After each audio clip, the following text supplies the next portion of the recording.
বেঙেনাৰ সৈতে মাছৰ তৰকাৰী কোনে কোনে খাইছে বাৰু? এই তৰকাৰীখন খাবলৈ বৰ সোৱাদ লগা হয় আৰু অতি সহজতে আপুনি ৰান্ধিব পাৰিব।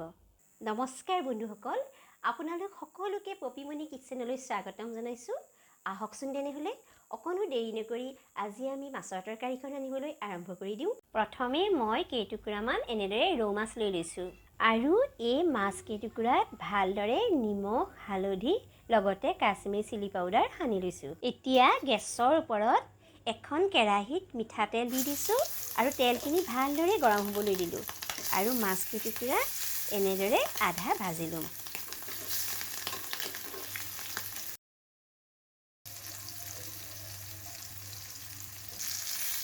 এয়া মাছখিনি ইতিমধ্যে ভজা হৈ গৈছে আৰু ছাইডকৈ থৈ লৈছোঁ।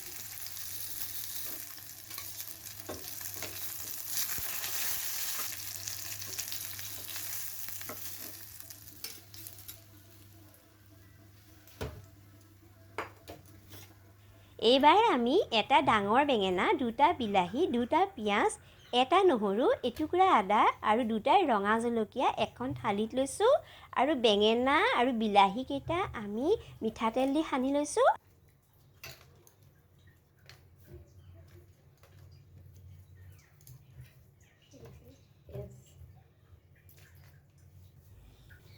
আৰু বেঙেনাটো মই এনেদৰে এখন কটাৰীয়ে অলপ অলপকৈ কাটি দিছোঁ আৰু বিলাহীকেইটাও অলপমান কাটি দিছোঁ।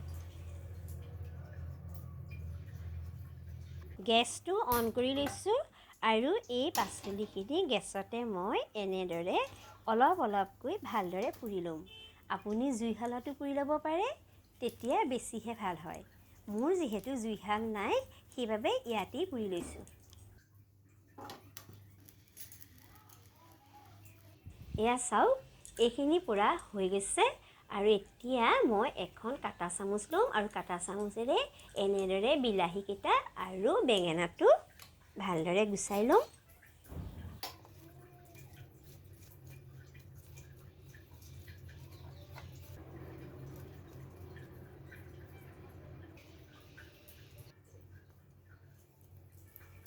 নহৰুকেইটাও এখন চাকুৰে এনেদৰে চাফা কৰি ল'ম, পিঁয়াজকেইটাও চাফা কৰি ল'ম আৰু এই পাচলিখিনি আপোনালোকে পানীৰে নুধুব, ধুই দিলে জুইত পূৰা গোন্ধটো নাইকিয়া হৈ যাব।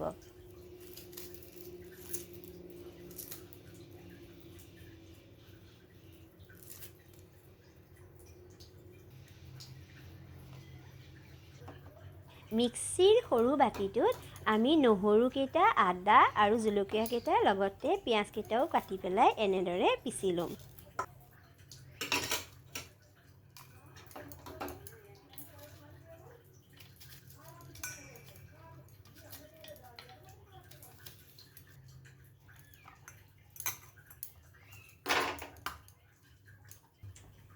ইয়াৰ পিছত এটা সৰু চৰিয়াত মই এনেদৰে বেঙেনা বিলাহীকেইটাও ভালদৰে হাতেৰে সানি ল'ম।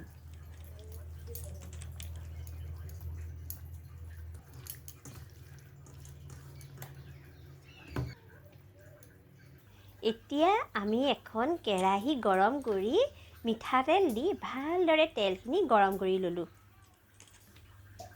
আৰু তেলখিনি গৰম হ'লত তাতে এনেদৰে এচামুচ জিৰা গুটি দিলোঁ, দুটা তেজপাত দিলোঁ, এটা কেঁচা জলকীয়া দিছোঁ আৰু এচামুচ সৰিয়হ দি দিলোঁ। এতিয়া পিচি থোৱা নহৰু, পিঁয়াজ, আদা, জলকীয়াখিনিও ইয়াতে দি দিলোঁ আৰু ভালদৰে লৰাই দিছোঁ।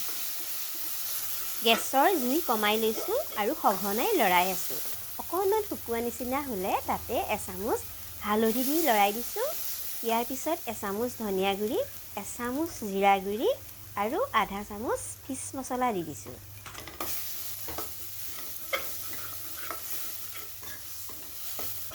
আৰু এইখিনি ভালদৰে লৰাই থাকিব লাগিব আৰু অকণমান কেৰাহীত লগা নিচিনা হ'লেই লাহে লাহে গৰম পানী অকণ দি এনেদৰে লৰাই থাকিব লাগে আৰু এনেদৰে কম জুইত 1 মিনিটমান লৰাই হ'লত এই বেঙেনা বিলাহীৰ পিটিকাখিনি দি দিছোঁ।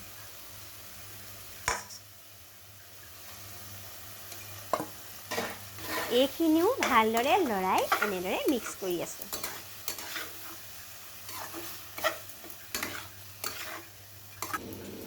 অলপ দেৰি এনেদৰে ভাজি লোৱাৰ পিছত লাহে লাহে গৰম পানী এনেদৰে দিছোঁ আৰু লৰাইও আছোঁ।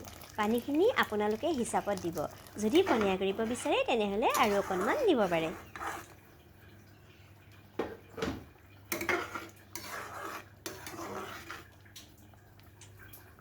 সোৱাদ অনুসৰি আপুনি এনেদৰে নিমখ দি দিব। মই ইয়াতে 1 চামুচ আৰু আধা দি দিছোঁ।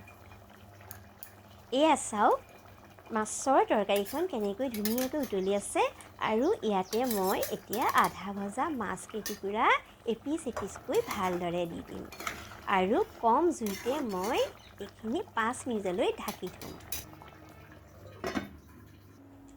5 মিনিট হৈ গৈছে। চাওক তৰকাৰীখনৰ ভাল কালাৰ আহিছে আৰু মাছৰ তৰকাৰীখনো ইতিমধ্যে হৈয়ে গৈছে। চাওকচোন দেখিবলৈ কিমান ধুনীয়া হৈছে। যিসকলে খাইছে তেখেতসকলে ইয়াৰ সোৱাদ গম পায়েই আৰু যিসকলে খোৱা নাই আপোনালোকেও এবাৰ ৰান্ধি খাই চাবচোন, বৰ সোৱাদ লগা হয়। বন্ধুসকল, আজি এই ভিডিঅ'টো চাই কেনেকুৱা পালে জনাবচোন। যদি ভাল পাইছে তেনেহ'লে এটা লাইক কৰি দিব আৰু মোৰ চেনেলটো ছাবস্ক্ৰাইব কৰিবলৈ নাপাহৰিব। আপোনালোক সকলো ভালে থাকিব। আকৌ লগ পাম। বাই।